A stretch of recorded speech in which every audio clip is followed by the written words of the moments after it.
तो આપણે ધાતુ કર્મ વિધિમાં તો છેલ્લે આપણે શું વાત કરી હતી કે ભાઈ જે ખનિજ રૂપે પ્રાપ્ત થાય છે ધાતુઓ, એ ખનિજને આપણે શુદ્ધિકરણ કરી અને એમાંથી કાચી ધાતુ પ્રાપ્ત કરીએ છીએ, જેને આપણે અયસ્ક તરીકે ઓળખીએ છીએ.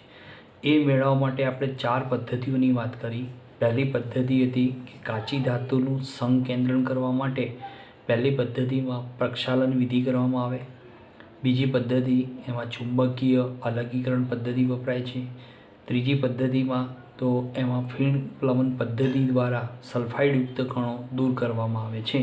અને છેલ્લે આપણે નિક્ષાલન પદ્ધતિ કે જેની અંદર આપણે કે ભાઈ બોક્સાઇટયુક્ત જે કાચી ધાતુ મળે છે એમાંથી સીધી શુદ્ધ એલ્યુમિના મળે છે. અને સિલ્વર અને ગોલ્ડ મેળવવા માટે તો એમના જે ક્ષારરૂપી જે સંયોજનો છે સંકીર્ણ ક્ષારરૂપી, એની સોડિયમ સાયનાઇડ પોટેશિયમ સાયનાઇડ સાથે પ્રક્રિયા કરીને મેળવી અને ઝિંક સાથે એની અંદર વિસ્થાપન પ્રક્રિયા અથવા રિડક્શન પ્રક્રિયા કરીને મેળવવામાં આવતી હોય છે. હવે આપણે આગળ છે કે ભાઈ જે અયસ્ક મેળવી છે કાચી ધાતુ, બરાબર, સંકેન્દ્રિત કરેલી કાચી ધાતુ, એની અંદરથી અશુદ્ધ ધાતુનું નિષ્કર્ષણ કઈ રીતે કરવું? કેમ કે બધી ધાતુ તત્વો એ આગળની કોઈ પદ્ધતિથી મળી નથી જતી, બરાબર. તો એ મેળવવા માટે આપણે શું કરીએ છીએ કે કાચી ધાતુ એમાંથી અશુદ્ધ સ્વરૂપે એનું નિષ્કર્ષણ કરવામાં આવે છે ધાતુ. એ નિષ્કર્ષણ કરવા માટે અહીંયા આપણે તો 2 પદ્ધતિઓ વપરાય છે. એક પદ્ધતિ જેને આપણે ભુંજન પદ્ધતિ કહીએ છીએ, બરાબર, અને સેકન્ડ બીજી પદ્ધતિ છે જેનું નામ છે એને કેલ્સિનેશન પદ્ધતિ તરીકે ઓળખવામાં આવે છે, બરાબર. આ 2 પદ્ધતિઓ વપરાય છે. એક ભુંજન પદ્ધતિ અને બીજી છે કેલ્સિનેશન પદ્ધતિ, એટલે નિસ્તાપન પદ્ધતિ જેને કહેવાય છે. તો હવે કે ભાઈ આપણે સૌથી પહેલાં કે આ વિભાગની અંદર શું કરીશું કે ઓક્સાઇડયુક્ત ખનિજો તૈયાર કરવામાં આવે છે. કેમ કે જે ખનિજોમાં અમુક સલ્ફાઇડના કણો રહી ગયા હોય, કેમ કે હંમેશા ફીણ પ્લવન પદ્ધતિથી બધા સલ્ફાઇડના કણો દૂર થતા નથી. તો સલ્ફાઇડના કણો રહી ગયા હોય એવી અયસ્કને લેવામાં આવે છે. અને એ જે અયસ્ક હોય કે સલ્ફાઇડયુક્ત અયસ્ક, કે સલ્ફાઇડયુક્ત અયસ્ક, આ અયસ્કનું ઓક્સાઇડમાં રૂપાંતરણ કરવામાં આવે છે. તો એ અયસ્કને શામાં ફેરવવામાં આવે છે? ઓક્સાઇડયુક્ત અયસ્કમાં રૂપાંતરણ કરવામાં આવે છે. એનું કારણ છે કે સલ્ફાઇડયુક્ત કાચી ધાતુ હોય તો એનું રિડક્શન સરળતાથી થતું નથી. કેમ કે હંમેશા નિયમ છે કે સલ્ફાઇડના કણો કોઈ દિવસ રિડક્શન પામતા નથી.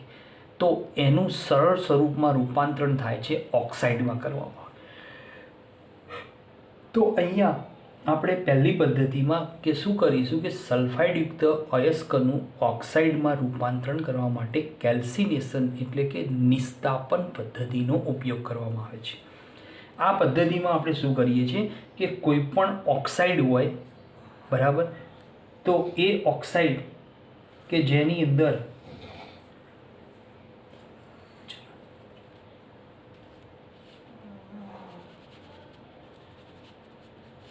તો અહીંયા ભુંજન પદ્ધતિમાં સલ્ફાઇડયુક્ત અયસ્કનું આપણે ઓક્સાઇડમાં રૂપાંતરણ કરીએ છીએ. એ ઓક્સાઇડમાં રૂપાંતરણ કરવા માટે તો ભુંજન પદ્ધતિમાં આપણે શું કરીશું કે સૌથી પહેલાં કે ભાઈ જેમ કે ઝિંક સલ્ફાઇડ છે તો એનું આપણે ઓક્સિજનની હાજરીમાં દહન કરવામાં આવે છે અને સાદા ઓક્સાઇડમાં એનું રૂપાંતરણ કરવામાં આવતું હોય છે. એ જ રીતે લેડ સલ્ફાઇડ છે, બરાબર, તો એનું પણ ઓક્સિજનની હાજરીમાં લેડ ઓક્સાઇડમાં રૂપાંતરણ કરી એટલે કે સાદા ઓક્સાઇડોમાં એનું રૂપાંતરણ કરવામાં આવતું હોય છે. કોપર સલ્ફાઇડ હોય તો એમાંથી એટલે કે ક્યુપ્રસ સલ્ફાઇડ હોય Cu2S, એનું પણ ઓક્સિજનની હાજરીમાં ભુંજન પ્રક્રિયા દ્વારા ક્યુપ્રસ ઓક્સાઇડમાં એનું રૂપાંતરણ કરવામાં આવે, સલ્ફર ડાયોક્સાઇડ છૂટો પડે છે. તો સૌથી પહેલાં કે સલ્ફાઇડયુક્ત કાચી ધાતુમાંથી ઓક્સાઇડયુક્ત કાચી ધાતુ મેળવવામાં આવે છે અને એ પદ્ધતિનું નામ છે ભુંજન પદ્ધતિ તરીકે ઓળખાય છે. આ પદ્ધતિમાં સલ્ફાઇડયુક્ત ખનિજોને ઓક્સિજનની હાજરીમાં ઊંચા તાપમાને દહન કરવામાં આવતી હોય છે.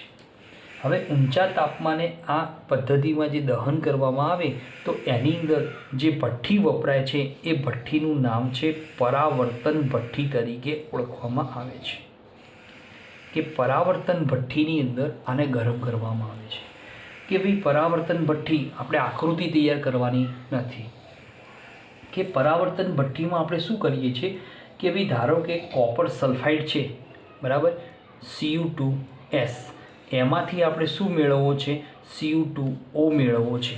તો આ મેળવવા માટે સૌથી પહેલાં ક્યુપ્રસ સલ્ફાઇડ એટલે કે કોપર સલ્ફાઇડયુક્ત કાચી અયસ્કને આપણે સામા નાખીએ છીએ પરાવર્તન ભઠ્ઠીમાં ઊંચા તાપમાને ગરમ કરવામાં આવે છે. એના કારણે શું થશે કે એની અંદર આપણે શું નાખી દીધું હોય છે? એક આયરન ઓક્સાઇડ નાખ્યો હોય છે, બીજો સિલિકા ઉમેરવામાં આવે છે, બરાબર. હવે આયરન ઓક્સાઇડ એ સિલિકાની હાજરીમાં શું કરશે? તો આયરન સિલિકેટ નામનું સંયોજન છૂટું પાડશે, જેને આપણે સ્લેગ તરીકે ઓળખીએ છીએ. આ એક તરતી તોર કહેવાય છે અથવા કચરો. તો ક્યુપ્રસ સલ્ફાઇડ અથવા કોપર સલ્ફાઇડ એની કાચી ધાતુને આપણે પરાવર્તન ભઠ્ઠીમાં નાખવામાં આવે છે. એમાં આયરન ઓક્સાઇડ અને સિલિકા ઉમેરી અને એને ગરમ કરવામાં આવે છે. જો એની અંદર આયરનનું પ્રમાણ વધારે હશે તો તરત જ એ આયરન ઓક્સાઇડ સિલિકા સાથે સંયોજાઈ અને આયરન સિલિકેટ રૂપે, જેને આપણે સ્લેગ તરીકે ઓળખીએ છીએ, તો એ સ્લેગ સ્વરૂપે છૂટો પડી જાય છે. હવે ત્યારબાદ, બરાબર, તો આ જે પદ્ધતિમાં ત્યારબાદ જે મિશ્રણ વધે છે, બરાબર, એ મિશ્રણમાં શું હોય છે? તો એ આપણે MCQમાં ખાસ પૂછાય છે. અને એ મિશ્રણ છે એનું નામ આપ્યું છે કોપર મેટ્ટે તરીકે ઓળખવામાં આવે છે. કોપર મેટ્ટેનું મિશ્રણ એટલે એની અંદર હોય છે Cu2S અને FeS હોય છે. એટલે કે આયરન સલ્ફાઇડ અને ક્યુપ્રસ સલ્ફાઇડનું મિશ્રણ એટલે કોપર મેટ્ટેનું મિશ્રણ આખું તૈયાર થઈ જતું હોય છે, બરાબર. અને આ પદ્ધતિમાં જે ઉપનિપજોમાં સલ્ફર ડાયોક્સાઇડ મળે છે એ સલ્ફર ડાયોક્સાઇડને પાણીમાં ભીંજવી અને એમાંથી સલ્ફ્યુરિક એસિડ એનું ઉપનિપજ રૂપે ઉત્પાદન કરવામાં આવતું હોય છે. એ જ વખતે બીજી પદ્ધતિ એમાં કરવામાં આવે છે જેને આપણે કેલ્સિનેશન પદ્ધતિ તરીકે ઓળખીએ છીએ. ચલો, કેલ્સિનેશન. કેલ્સિનેશન એટલે એનું બીજું નામ છે નિસ્તાપન પદ્ધતિ કહેવાય છે. કે આ પદ્ધતિમાં શું કરવામાં આવે છે કે ધારો કે કોઈ એવા ઓક્સાઇડો હોય, જટિલ ઓક્સાઇડો ધાતુના, બરાબર, જેમ કે આયરન ઓક્સાઇડ, બરાબર, આ એક જટિલ ઓક્સાઇડ છે. એને તમે ગરમ કરો તો એ સાદા ઓક્સાઇડમાં એટલે કે Fe2O3 સાદા ઓક્સાઇડમાં એનું રૂપાંતરણ થશે. એટલે કે પાણીના અથવા ભેજયુક્ત પાણીના જે અણુઓ છે એ આ નિસ્તાપન પદ્ધતિમાં દૂર કરવામાં આવે છે. બીજું શું થાય છે કે ભાઈ જે ધાતુના કાર્બોનેટ હોય, બરાબર, તો જે ધાતુના કાર્બોનેટ, તો કાર્બોનેટમાં આપણે વાત કરીએ ઝિંક કાર્બોનેટ, તો એ કાર્બોનેટનું વિઘટન થઈ એમાંથી સાદા ઓક્સાઇડમાં એનું રૂપાંતરણ કરવામાં આવે છે. કઈ પદ્ધતિમાં? કેલ્સિનેશનમાં.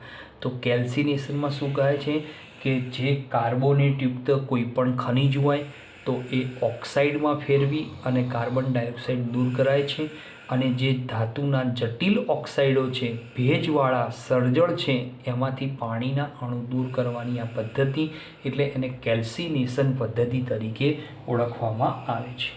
બીજો પદાર્થ છે ડોલોમાઇટ નામની ખનિજ છે, કેલ્શિયમ અને મેગ્નેશિયમ કાર્બોનેટયુક્ત ભેગી ખનિજ. તો એમાંથી મેગ્નેશિયમ ઓક્સાઇડ, કેલ્શિયમ ઓક્સાઇડ અને 2 મોલ કાર્બન ડાયોક્સાઇડ એમાંથી છૂટો પડી જતો હોય છે, બરાબર.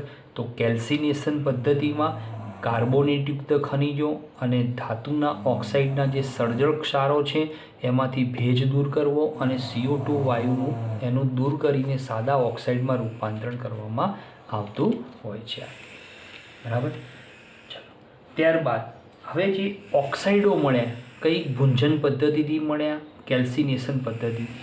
તો એ ધાતુના જે સાદા ઓક્સાઇડો છે તો એમનું આપણે આગળ શું કરીએ છીએ?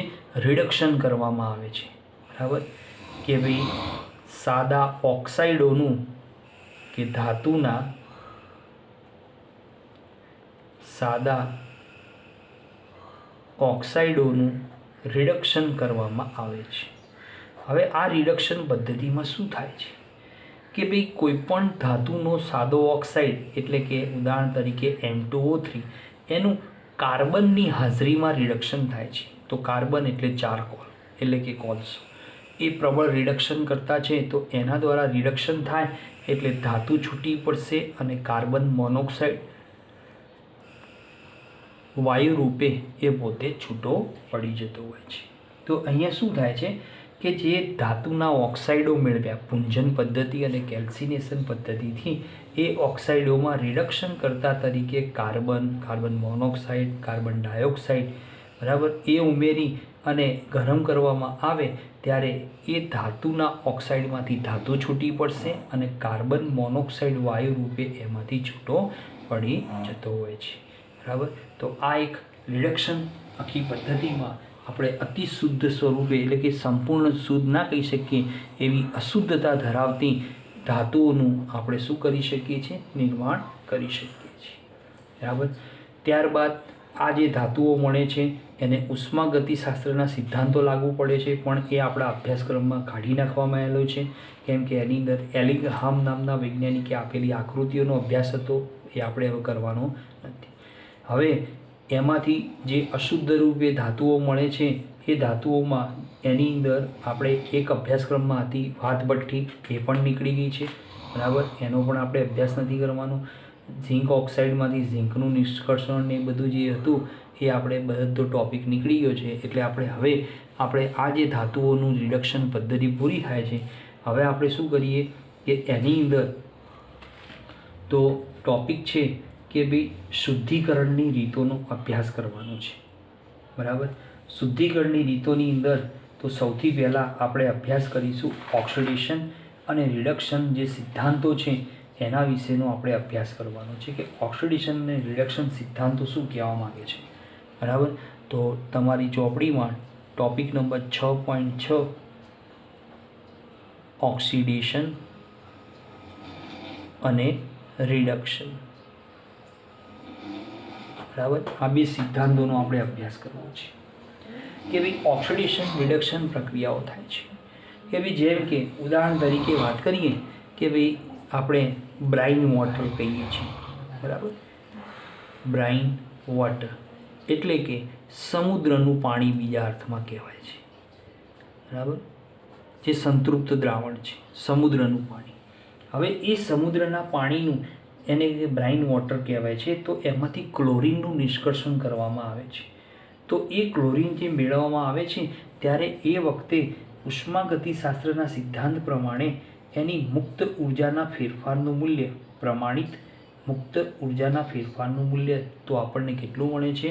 422 કિલોજૂલ પ્રતિ મોલ જેટલું મળે છે. એટલે કે બ્રાઇન વોટરમાં NaClમાં રહેલો Cl માઇનસ એ આપણને પ્રક્રિયા દ્વારા શું આપશે? તો હાઇડ્રોજન વાયુ ઉત્પન્ન કરશે અને ક્લોરીન વાયુ એમાંથી છૂટો પાડી દે છે. બરાબર. તો એ વખતે અહીંયા આ જે પ્રક્રિયા થાય એ પ્રક્રિયાનો મુક્ત ઉર્જાના ફેરફારનું મૂલ્ય તો કેટલું મળે છે? 422 કિલો જૂલ જેટલું આ આપણને મૂલ્ય પ્રાપ્ત થાય છે. તો એના આધારે આ પ્રક્રિયાનો E0 સેલ મેળવવામાં આવ્યો છે. તો E0 સેલ માટે એક સૂત્ર હતું તો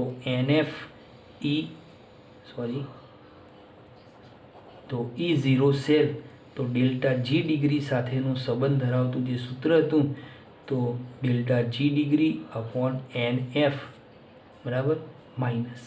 તો આનું જે મૂલ્ય છે એ -2.2 વોલ્ટ મળે છે. કોનું?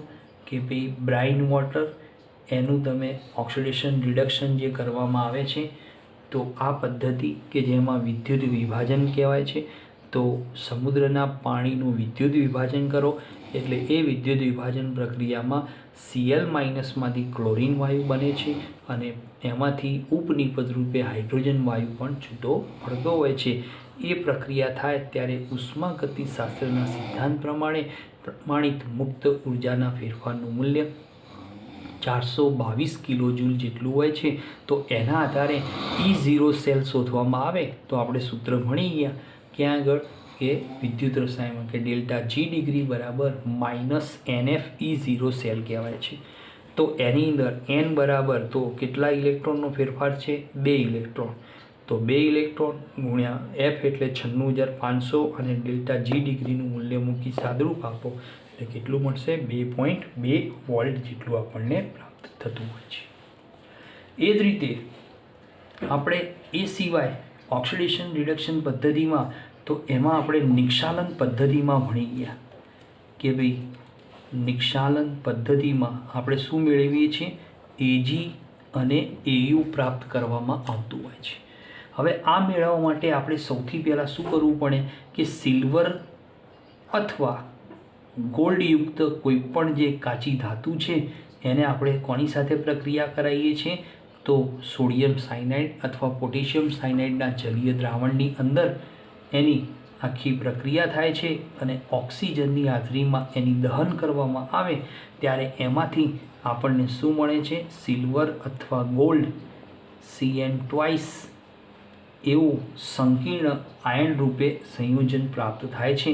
આખી પ્રક્રિયા તમને ચોપડીમાં આપી છે. 4OH- આ 4 મોલ 4 અને 4 દુ 8 8 Cn- અને ટ્વાઇસ H2O બરાબર.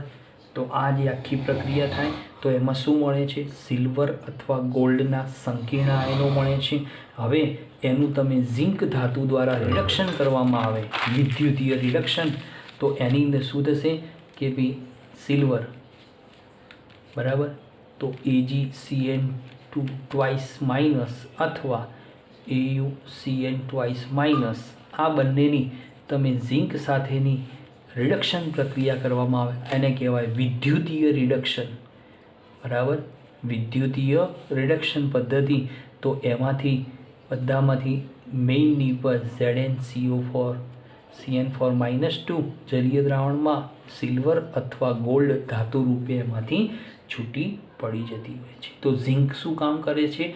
પ્રબળ રિડક્શન કરતા તરીકે કામ કરી અને એમાંથી સિલ્વર અથવા ગોલ્ડ જેવી ધાતુઓને મુક્ત કરવાનું કામ કરે છે બરાબર.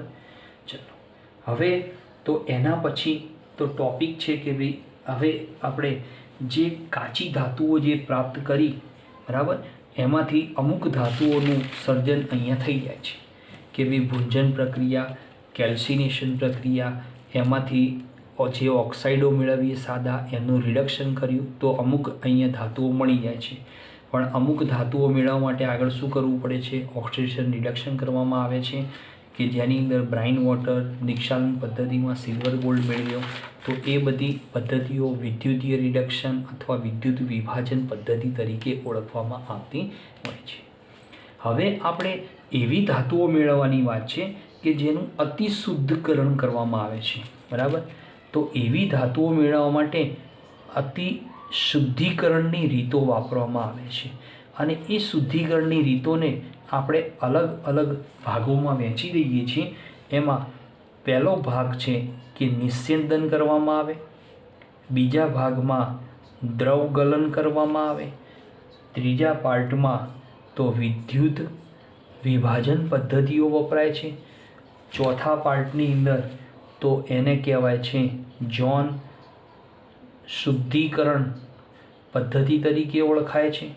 એ સિવાય એમાં પાંચમો વિભાગ જે છે એને બાષ્પ કલા શુદ્ધિકરણની રીત કહેવાય છે અને છેલ્લી જેને ક્રોમેટોગ્રાફી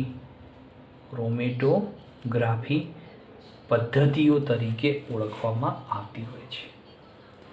તો અહીંયા કાચી ધાતુમાંથી અતિ શુદ્ધ સ્વરૂપની ધાતુઓ મેળવવા માટે તો જે શુદ્ધિકરણની રીતો છેલ્લે વાપરવામાં આવે છે તો એમાં કઈ કઈ પદ્ધતિઓ કરીશું?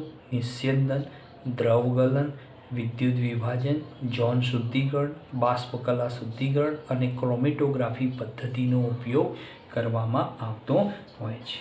હવે આ પદ્ધતિની અંદર તો આપણે જે અભ્યાસ કરવાનો છે તો એમાં આપણે હાલ 2 ટોપિક લઈ લઈએ, બરાબર, કે નિસ્યંદન અને દ્રવગલન શું છે. કે ભાઈ નિસ્યંદન તો યાદ રાખો કે ઝિંક અને મર્ક્યુરી જેવી નીચા ઉત્કલન બિંદુ ધરાવતી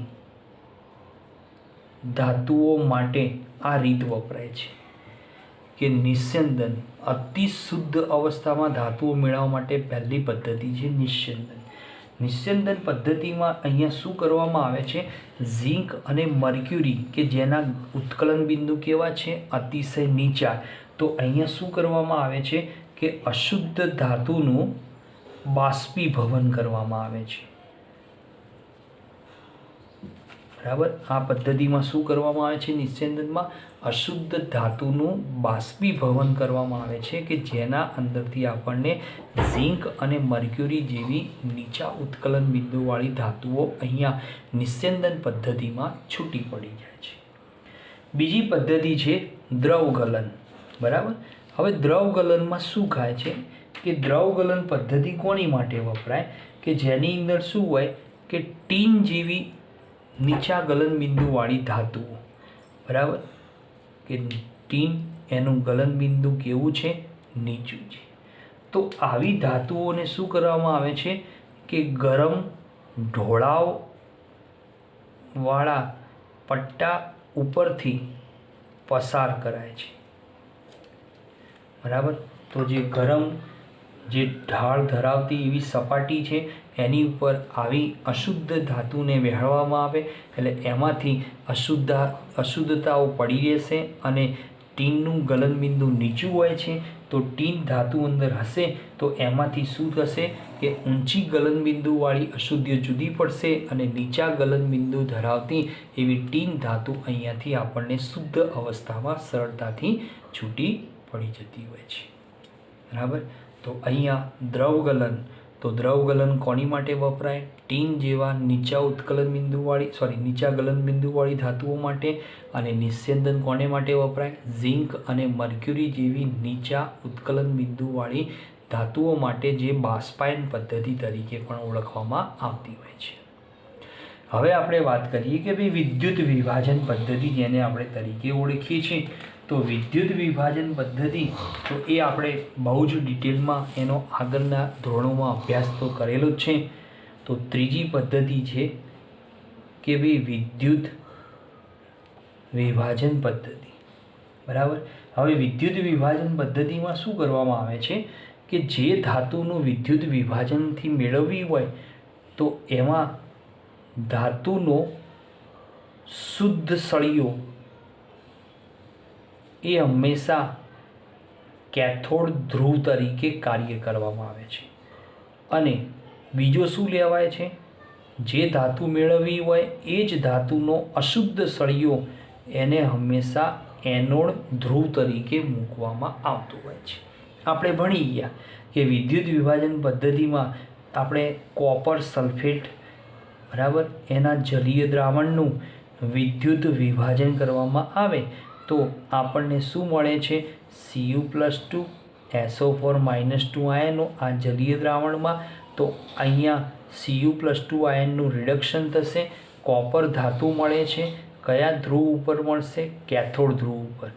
SO4-2નું ઓક્સિડેશન થાય નહીં એટલે અહીંયા ઓક્સિડેશન કોનું થશે, તો H2O નું અહીંયા શું થાય છે, ઓક્સિડેશન. એટલે એમાંથી ઓક્સિજન વાયુ એ આપણને ક્યાં મળે છે, એનોડ ધ્રુવ ઉપર છૂટો પડતો હોય છે. જેમ કે આપણે આનો અભ્યાસ તો ત્યાં આગળ ભણી ગયા હતા કે ભાઈ કોપર અતિશુદ્ધ અવસ્થામાં મેળવવી હોય તો કોપરના એક સંયોજન, અશુદ્ધ સંયોજન કોપર સલ્ફેટ લેવાય છે. એનું જલીય દ્રાવણ બનાવવામાં આવે છે, પાણીમાં ઓગાળી એને વિદ્યુત વિભાજ્ય દ્રાવણ કહેવાય. હવે એ દ્રાવણમાં શું કરવામાં આવે છે, તો કેથોડ ધ્રુવ નાખવામાં આવે છે. તો કેથોડ ધ્રુવ તરીકે કોણ હોય, શુદ્ધ કોપરનો સળિયો હોય છે. બરાબર, અને એનોડ ધ્રુવ તરીકે કોણ રખાય છે, અશુદ્ધ કોપરનો સળિયો રખાય છે. બરાબર, અને એની અંદર મૂકી દેવામાં આવે. બહારથી વીજ પરિપથ પૂર્ણ થાય, પ્રક્રિયા થાય એટલે શું થશે? શુદ્ધ કોપરના જે સળિયામાં છે એની અંદર કેથોડ ધ્રુવ તરીકે છે ત્યાં આગળ રિડક્શન થશે કોપરના ધન આયનોનું, અને એ સળિયાનું વજન વધતું જાય છે એટલે શુદ્ધ કોપર આપણને પ્રાપ્ત થાય છે. જ્યારે એનોડ ધ્રુવ ઉપર ઓક્સિજન વાયુ એ સરળતાથી છૂટો પડતો હોય છે. એ વિશેનો આપણે અભ્યાસ કરી ગયેલા છીએ. બરાબર. હવે એ વખતે આ જે આખી પ્રક્રિયા થાય ત્યારે એમાં શું જોવા મળે છે? તો અહીંયા કે એનોડ પંખ મળે છે. બરાબર. એ એનોડ પંખ ઉપર કઈ કઈ ધાતુઓ પડેલી હોય?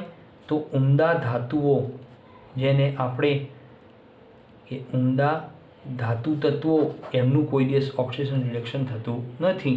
વિદ્યુત વિભાજન પદ્ધતિથી કોઈ દિવસ મળે નહીં. તો સિલ્વર, ગોલ્ડ અને પ્લેટિનમ જો હશે કોપરની અશુદ્ધ ખનિજ અયસ્કમાં, તો એ એનોડ પંખ રૂપે ત્યાં આગળ પડી રહેલી જોવા મળતી હોય છે. એ સિવાય બીજું ધાતુ તત્વો છે કે જેની અંદર આપણે જે એનોડ પંખ રૂપે જે ધાતુ તત્વો મળે છે, તો એની અંદર અમુક તત્વો જેમ કે એન્ટીમની, બરાબર, ટેલ્યુરિયમ અને સેલેનિયમ, આ તત્વોનું પ્રમાણ પણ એ આપણને ત્યાં આગળ એનોડ પંખ રૂપે આ તત્વોનું પ્રમાણ પણ જોવા મળેલું હોય છે. બરાબર. તો વિદ્યુત વિભાજન રીત કે જેની અંદર અશુદ્ધ ધાતુના કોઈપણ પદાર્થનું વિદ્યુત વિભાજન કરવું હોય એનું જલીય દ્રાવણ બનાવવામાં આવે. એ જલીય દ્રાવણમાં બે ધ્રુવો, કેથોડ ધ્રુવ તરીકે શુદ્ધ ધાતુનો સળિયો અને એનોડ ધ્રુવ તરીકે તે જ ધાતુનો અશુદ્ધ સળિયો મૂકવામાં આવે છે. રાસાયણિક પ્રક્રિયા થાય છે. તો કેથોડ ઉપર આપણને શું થાય છે? રિડક્શન પ્રક્રિયા, શુદ્ધ કોપર છૂટી પડે છે. એનોડ ધ્રુવ ઉપર ઓક્સિજન વાયુ પણ છૂટો પડશે. સાથે સાથે જો કોપર અશુદ્ધ હશે તો ત્યાં આગળ એનું રિડક્શન આપણે ઓક્સિડેશન થશે અને Cu+2 આયનો પણ પોતે બનાવતા હોય છે. એ વખતે એનોડ ધ્રુવ ઉપર એટલે કે એનોડ પંખ તરીકે ત્યાં આગળ અમુક તત્વો ત્યાં આગળ પડ્યા રહે છે, જેમાં ઉમદા ધાતુ તત્વો સિલ્વર, ગોલ્ડ અને પ્લેટિનમ કોઈ પ્રકારની વિદ્યુત વિભાજન પ્રક્રિયામાં જતા નથી, એ પડ્યા રહે છે. જ્યારે એન્ટીમની, ટેલ્યુરિયમ અને સેલેનિયમ પણ તત્વો ત્યાં આગળ એ ઉમદા કહેવાતા નથી, પણ એ અન્ય સિવાયના ધાતુ તત્વો એનોડ પંખ ઉપર ત્યાં આગળ પડ્યા રહેલા જોવા મળતા હોય છે. બરાબર. હવે આપણે એના પછીની પદ્ધતિ છે એનું નામ છે જોન શુદ્ધિકરણ પદ્ધતિ. પછી છે બાષ્પ કલા શુદ્ધિકરણ પદ્ધતિ અને ક્રોમેટોગ્રાફી પદ્ધતિ તરીકે ઓળખાય છે. જોન શુદ્ધિકરણમાં મોસ્ટ આઈએમપી પદ્ધતિ છે, એનો અભ્યાસ કરીશું. બાષ્પ કલામાં બે પદ્ધતિઓ ભણીશું, એક મોન્ડ કાર્મોનિલ અને બીજી છે વાન આર્કેલ પદ્ધતિનો ઉપયોગ કરીશું, અને ક્રોમેટોગ્રાફી પદ્ધતિ વિશેનો ખ્યાલ લઈશું. બરાબર. તો હવે આપણે જે 3 નાના ટોપિક બાકી છે એટલે નેક્સ્ટ પિરિયડની અંદર લઈ અને ચેપ્ટર પૂરું કરીશું.